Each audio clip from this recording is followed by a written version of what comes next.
Everyone, welcome back to another live video.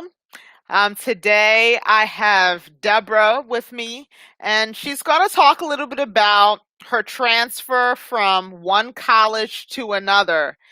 Thank you so much for being with me today, Deborah. Thanks for having me. No problem. All right, so Deborah started at the Community College of Baltimore County, and she transferred to Hillsborough Community College in Tampa, Florida. So she's going to tell us a little bit about that process and what she had to do to be successful at that. So here she is, and she's going to get started. So, Deborah, just tell us a little bit about your transfer process, what you had to do to transfer everything from CCBC, which is Community College of Baltimore County, to Hillsborough Community College in Tampa, Florida. My transfer journey was nowhere close to being smooth because I had never transferred. If you don't know, both colleges are in different states. Mm-hmm. Um, Community College of Baltimore County is in Maryland, and Hillsborough Community College is in Florida, Tampa, Florida. And I had never transferred universities before, so I just up and left. I didn't collect my transcript from the school. I didn't talk to the school about what they needed. I only searched online what Hillsborough Community College needed, Mm-hmm. and I applied to the school. And then I got in, and they needed my transcript, they needed my SAT, they needed letters from my teachers in CCBC. And I had to start calling people in Maryland. I had to call Amen, as she is here. I called her to help me. But before that, CCBC has an online transcript request thing. They use Parchment, and I went to Parchment, paid my $12 to get my transcripts, and for them to send me my transcripts. And I was waiting, and I waited, and I waited, and Parchment sent me a letter, an email saying that they could not find my name in the record of CCBC. Mm. And so I called Parchment, and Parchment said I should not call them, that I should call CCBC. Then I called CCBC, and CCBC was just transferring me from one department to another. And after transferring me, I'll be on the call for like 30 minutes, and then they'll hang up. Mm. And then I'll call them the next day, the same thing, the same thing. So I had to reach out to Amen, like, Amen, please, can you help me do this? I need my transcript from CCBC. And then she came through, mailed it down to me, and then I gave it to the school, and then I got in to the program. So personally, I would recommend you getting your transcript before you leave. Even though you're not sure you're going to use it, it's better to have it. It's better for you to have more than for you to have nothing. Mm-hmm. And then they needed my SAT, but thankfully I have a website where my SAT was, so I just sent them the link, and that was that. So that was my transfer process. And one thing that's important for us to add is when I had to get your transcript from you to mail it over, you had to, I don't think you had to write a letter. I think you called them and told them that like I was going to get the transcript for you or something. My ID, so they weren't sure it was really me because they did not have my identification. Right. So they were not sure because a random person can just call and be like, "Oh, it's Deborah." So they Right. said, "No, I need to send a letter, Mm-hmm. write a letter that it is okay for them to hand over my transcript to you, sign it, and write my name in it." Then I wrote the letter and I emailed it to you. Then you printed it and took it to the office. It was a very long process. Wow. Okay, so if you're transferring to another school, make sure you get your documents, like your transcript, because if you try to get someone to get it for you, it's going to be a longer process of writing a letter, giving them permission, doing all these things before you can finally get the document. And also, So, some schools, they don't even let a third party get your transcript. They're like, you have to come in. If you don't come in, you're not getting a transcript. That's just there because we're not trying to release your record to somebody else and then we get in mhm. trouble. But for CCBC, it's okay for the third party to collect your transcript for you. Okay. Yeah, and that's something very important that everyone should ask about because you never know what your school rules are because some people, like you said, would never give it to anyone if you wrote a note or not. Um, it looks like we have one question here. The question is on the screen. So, someone asked, how long was the process of getting the transcript? So, if you requested on Monday, are you getting it on Tuesday, or how did that work? The For the transcript, it took weeks Hmm. because, as I told you, I called and all that. They told me that they did not have my record, so it took a while. But if it goes through the right way, like 3 to 5 business days, if you use parchment, like an online way of getting it, or if a third party goes with a letter, they will like mail it the next day and it will get to you in 3 to 5 business days. Let's just say a week.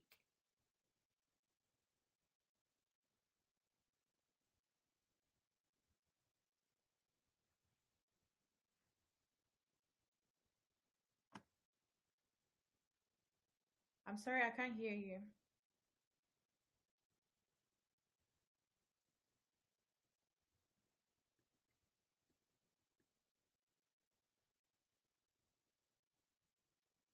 Oh, I'm sorry about that. Yeah. You couldn't hear me. Yeah. But I was saying that when people request their transcript, they should request it at least before they need it for 3 to 5 days. Yeah. Because because if you need it on Monday, you need to request it like last week Monday in order to get it on time. Yes. So people should really keep that in mind. It looks like we have another question here.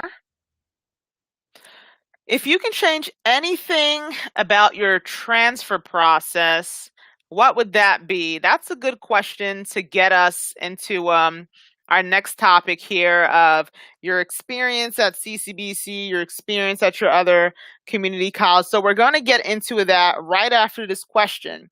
So again, if you can change anything about your transfer process, what would it be?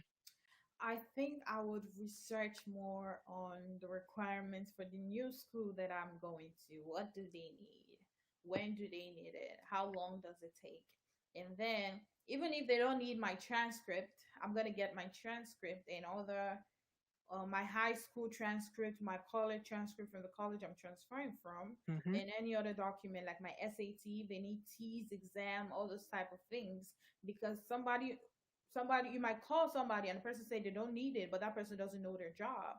And then Right. you call someone else and they're like, oh no, we need it. Then you have to start going through problems, and if possible, you can miss deadline because someone doesn't know their job. And to them, Mm-hmm. they're not going to care because they need it. So I'm Right. gonna get all my papers, all my documents ready before I leave. Okay. So just get all your test scores, your transcripts, everything, letters of recommendation as well, right? Yes. So bring all of that with you to the new college if you need it or not. Like you said earlier, it's better for you to have those things and not use them than for you not to have them at all. Mm-hmm. All right, so that was great. Thank you all for your questions. Can you talk a little bit about your experience at Community College A, which is CCBC? Tell us some of the resources that the community college provided for you as a high school student going into community college. What are some of the resources that the school provided that you're grateful for? CCBC had a lot of provisions. They had a writing center, and the interesting thing was the writing center was an office of its own. It was not in an office; it was an office of its own, and you can go there, use the computer, even though you're not like needing the assistance of anybody. You can just go into the writing center and use the computer. And they also had honors lounge for honors students if you don't want to study in like the general population. As an honors student, you can come into the honors lounge and study with like minds, and it's a Mhm. quiet place and office of its own too. So that was very interesting about CCBC because a lot of departments had offices of their own. They don't really share with each other. Right. Okay. And for that writing center, did who were the writing tutors? Were they professors? Were they students? Were they people who were employed? And did you have to make an appointment or could you just walk in there or how did that work? For the writing center, for my own case, I think it was the professors that were helping Mhm. because a lot of times too, even though you make an appointment with your professor and they tell you, okay, meet me at the writing center at this time. Right. You don't really have to go to their office. They're gonna come out for you at the writing center. So even sometimes tutors say, let's go to the writing center. It's like a place for everybody. If you need help, make an appointment. It's better to make an appointment, but I also think you can do walk-ins. If you do walk-ins and there's an open appointment, then you can join. And I also think at the front desk, there's somebody at the front desk that you can talk to. Please, I didn't make an appointment, but I'm here, and they'll check their calendar if they have an opening. So that's also good. So it's better to make appointment, but if you cannot make appointment, you can go in there and make an appointment. Okay, great. Yeah, and I know with the appointments and everything, in the beginning of the semester, things are very slow for writing centers and tutoring and all that. But once midterms hit, people's first assignments hit, second, third assignments, final exams, then yeah, you need to be making an appointment like a week in advance, 2 weeks in advance if you really want that appointment. Yes. Because yeah, just from my experience with writing centers as well, I know that most times that's true. Things just pick up closer to the end of the semester. So those are some great resources that you mentioned. CCBC they had some tutors, they had a writing center, and you mentioned the honors lounge that they had, right? Yes. So what was the honors lounge like? The honors lounge was a room. As I said, everybody has rooms in themselves. Well, it's a room. Hmm. It was actually a room that was split into two. One of the rooms is like a lecture hall, and the other room is like the computer station. So you can just walk in there, and you want to use a computer, you can use a computer. You want to walk in there and eat, you can come in there and eat. There's Hmm. a microwave, there's food there. Sometimes the honor society will bring food to the honors lounge for honor students. So be an honor student to get free food. And also, if you want to study in peace and you don't want to go to the library, or you don't want to go to a place where there are a lot of people, you can just come to the honors lounge and it's quiet. The room in the honors lounge is for it to be quiet because we're honor students. We want to study. We have more workload than the general population. So Right. Okay, that's awesome. All right, so we talked a little bit about the resources that CCBC has. So, what about Hillsborough Community College? Did they have similar resources? Did they have more resources? So, how was that? they do have similar resources, but it's kind of different from CCBC because the writing center in HCC is actually in the library. It's Mm. like an extension of the library. You can just call it, I'm going to the library, but then you Right. just walk into a little cubicle, it's the writing center. So, yes, the writing center is not a room of its own in the library, and they have students that they hire as tutors to help you in the writing center. So if you want to get your paper checked, I feel like it's better to just go meet your professor, make an appointment with your professor, and you meet in the professor's office, not the writing center. Also, Right. we have an honors lounge, but it's different. The honors lounge is in a very weird place. It's actually beside the cafeteria. And the cafeteria is always going to be loud. It's always going to be busy, and everybody's walking in and out. In the honors lounge is the honors lounge. Yes, it's not a room. It's just it's just a corridor with some seats. It's Huh. actually just a walkway. Oh, there's space here. Let's put some seats here and make it the honors lounge. So Oh, it's wow. very rowdy. There are no computers. It's very rowdy and noisy, and everybody's coming in and out. You cannot focus there. So just go to the library. Oh, wow. So the CCBC Honors Lounge was more thought out. They have computers, they have microwaves, they have refrigerator for students to put all their things. But at this other Honors Lounge, like you said, it was like, oh yeah, look over here. Here's some empty space. Let's just throw some chairs there and put a sign that says Honors Lounge and call it that. Wow. All right, we have a question here. Someone is asking, how do you become an honor student? Yeah, that's a good question. So how do you become an honor student at CCBC? You become an honor student by having a 3.5 GPA and upward. If you want to be an Okay. honor student, you have to study hard and get good GPA. That's the prerequisite. And then you apply to the honor society and you write a letter. You just meet the recommendations. They have recommendations. You have to have a 3.5 GPA. You have to write a letter, and you have to write letter of recommendation too. So Wow. Okay, so when you're working to become an honor student, That honor society that you talked about, is that mandatory for everyone to join that, or No, but it looks good on your transcript. okay, looks good on your transcript. Like transcript as in like your resume, your Yeah, future documents. your resume. That was Okay, I see. that's awesome. So, when you were becoming an honor student, you had to get letters of recommendation from your high school teachers, right? I think from your college teachers that have taught you in the college, are you a good student? Are you doing your work and are you focused? So 3.5 GPA in the college, not just from high school.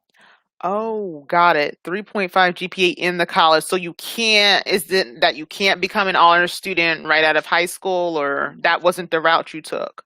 That was not the route I took. Okay. I'm not sure about that. Okay. Well, that's awesome.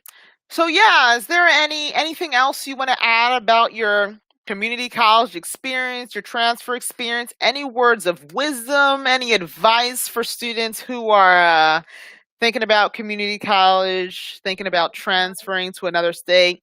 But before that, I have one more question. Yeah. Did all your classes transfer from CCBC to this other college, or did you have to take like retake some classes that you already took because of the new school and a new curriculum, or how did that work? Thankfully, I hadn't gone so far into my degree, so most of my classes transferred. Only one did not transfer, only one. So, also the new community college, I mean, it's different from CCBC because CCBC is almost like everybody's doing general Study. education. Yes, because you have to take sociology, you have to take two humanities, you have to take this numbers. But in HCC right now, you just have to focus on your degree. For Okay. nursing, I feel like we take four less classes than what CCBC require for you to get into nursing. But the thing was, I had already taken that in CCBC, so it didn't really matter. But for my brother, most of his own credits did not transfer Ooh, because schools in Florida are very, it's different. Even if it's the same thing, they're like, we don't like the name. It doesn't sound like it would be the same thing. So we're sorry, you have to take it all over again. Even though you get to the class and you're like, I've done all this, they're like, oh, we don't like the name. So yeah, oh man. classes transfer, thankfully. Well, I know that can be pretty stressful after taking all these classes at a different institution and getting to a new one, and they say, well, we don't want half of those classes. Mhm, But I guess it's just a part of moving and what you have to do. mhm. All right. Well, since, yeah, what I was saying before we got into that question, did you have any final words, advice, tips, suggestions for people who are in community college, thinking about community college, about to transfer from community college? Any final words for them? Yes, I do. Please do your research before you leave. Don't assume that the requirements for your formal school will be the same requirement for the new school. Schools, and especially when you're going out of state, they usually have different requirements. Please do your research and don't forget to take your documents with you. If possible, call somebody from the new college and talk to them. I'm transferring from this state. Please, can you look at the things I have so that when I come here, I have everything so I can just turn it all in. So that's my advice. Awesome. That's great. Well, thank you so much, Debbie. Before we finish here, I just want to remind everyone that they can always visit my website, schoolfinesse.com. On here, you can scroll down to the bottom. You can scroll down and find your major. You can join a group. If you have an undecided major, there's a group right here for undecided majors, people who are in general studies, people who are in trade school as well. So I tried to make it as diverse as I possibly could. But you can join a group, get some insight and encouragement from people who are in different majors. And we also have that. We have a form here. You can go to this form and you can um, tell your college story, and we can help you with that as much as we possibly can. So I just want to say thank you to everyone for tuning in. Thank you so much, Debbie. Thanks for having me. All right, everyone. Have a good day. Bye.